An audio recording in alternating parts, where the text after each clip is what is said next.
Today I'm talking to the head coach of Bordersea Boxing Club in one of my favourite countries, Australia.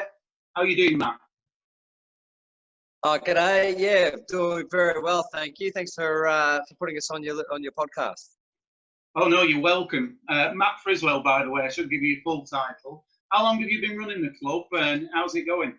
We started in 2017, and it started kind of a little bit by accident almost. I was looking after a couple of fighters. I just discharged the army and was sort of in between a few bits and pieces, and just started looking after a couple of boys, getting them ready for fights, and it just grew from there. They started progressing to a point where they needed some better training facilities because they were tripping over my lawnmower in the backyard, and so I had to decided to go out and look to establish something a little bit more developed for them. Where is your boxing club in Australia?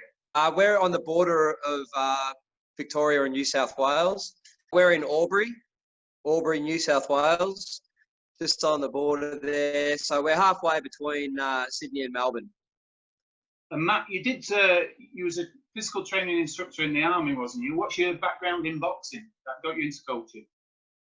Yeah, well, I've been boxing all my life. My dad started me when I was pretty young, and I always loved boxing, and I competed pretty well in the amateurs, and I actually had a few pro fights in kickboxing, and got to train with some pretty cool people like Sammy Solomon, Eddie Dalick, Dale Westerman. Got to train with some good boxers, and this is the nature of the sport. These guys are just fantastic. They work with the young up and comers. But you don't see that in the other sports like footy and that. And I just really enjoyed it. I always enjoyed my fighting. Always enjoyed my boxing. And I ended up in the army as a combat medic, and served in Afghanistan, and decided that when I came back from my last deployment that I wanted to get involved in the gym. And so that's when I transferred to become a physical training instructor, and that's my background in coaching. There's a lot of sports coaching involved in that, and I enjoy the mental aspect of preparing soldiers for combat and battle, and so to be able to be involved in boxing now and preparing young kids for boxing combat, for boxing contests, and preparing them both physically and mentally for that is something I'm very lucky to be involved with. Now, is your boxing club just for amateur boxers, or is it for people to keep fit, boys and girls? What age groups are you looking at?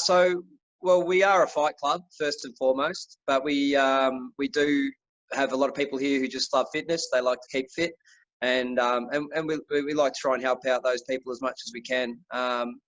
My time is primarily focused on the guys who want to compete, and we're looking at a couple of young guys who are moving up and developing quite well, and we'd like to get to the stage where they can start competing well for state national titles, and eventually we'd like to move up and take some guys into the pros. And what age can they join your club? What's the youngest you take? Well, we've got some really young guys doing some private training sessions. We've got guys as young as 8. Got a couple of 10-year-olds who are actually developing really well. We've got some age restrictions in Australia. In Queensland, I believe they can fight at 8 through the Sun State Amateur Boxing League. New South Wales, it's 14, and in Victoria, I believe it's 10 or 12. So those are age restrictions, depending on the state, does make it a little bit difficult. But that's what we have to work with. And you do group sessions, and you do one-on-one as well, did you say then? Yeah, we do group training sessions for the fighters at 5:30 p.m. in the afternoon, and they come down, and we get them training with the other guys who want to keep fit as well, and we find that's great because it motivates everyone, having them training together.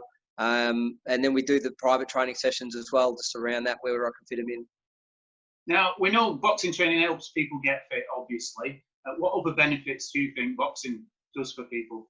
Well, I think it develops a sense of love for the sport and sense of pride, and I think that those attributes can be taken to other places in life.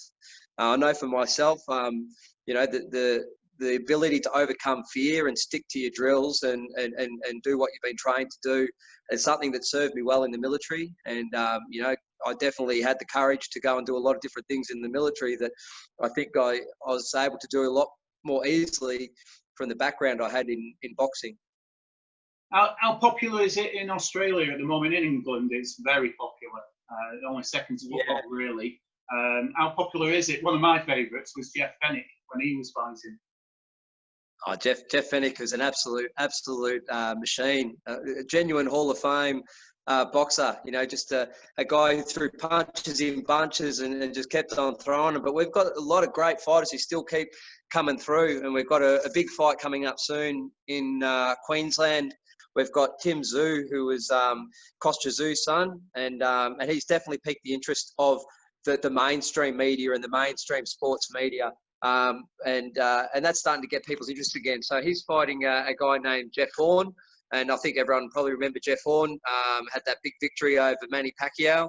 And so those two are going to clash up in Queensland soon, and big fights like that really get the rest of Australia back behind the sport. And it's good when that happens, because we've got a lot of really good athletes here who often fail to get the big media attention.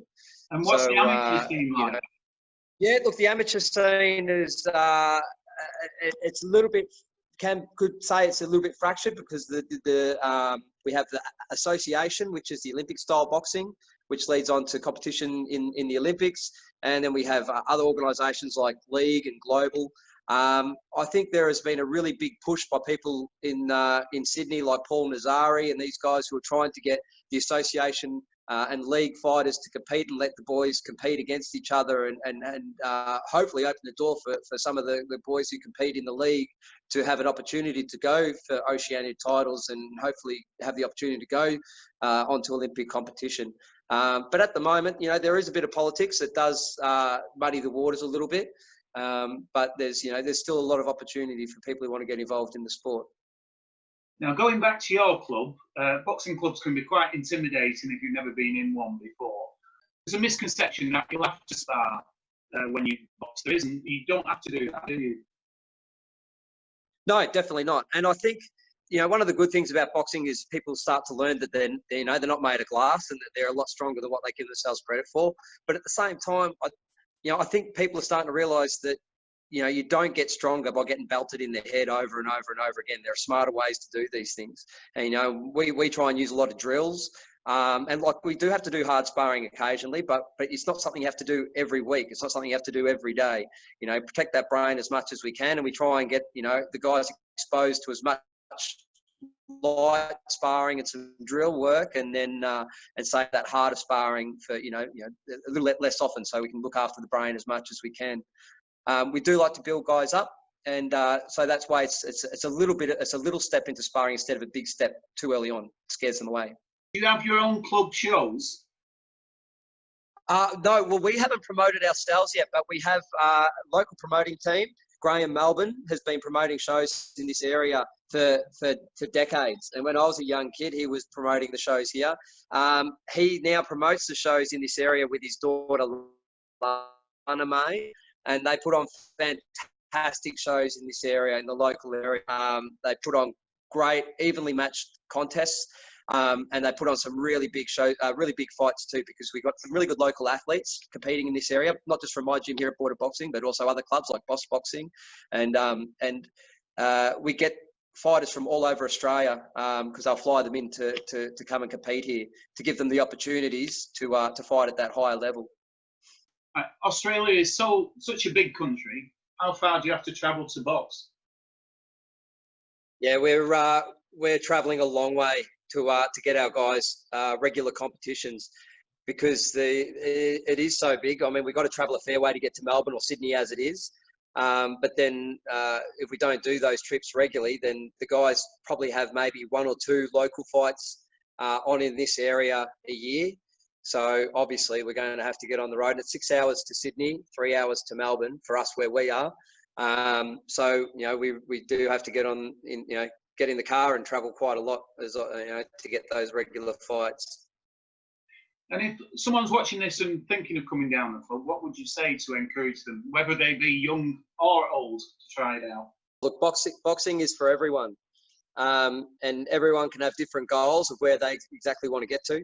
And it might just start off with, you know, wanting to lose a bit of weight, maybe learn how to defend themselves, and it can grow from there, and find something amazing, whether it just be a love for the sport, and maybe a bit fitter, a bit healthier.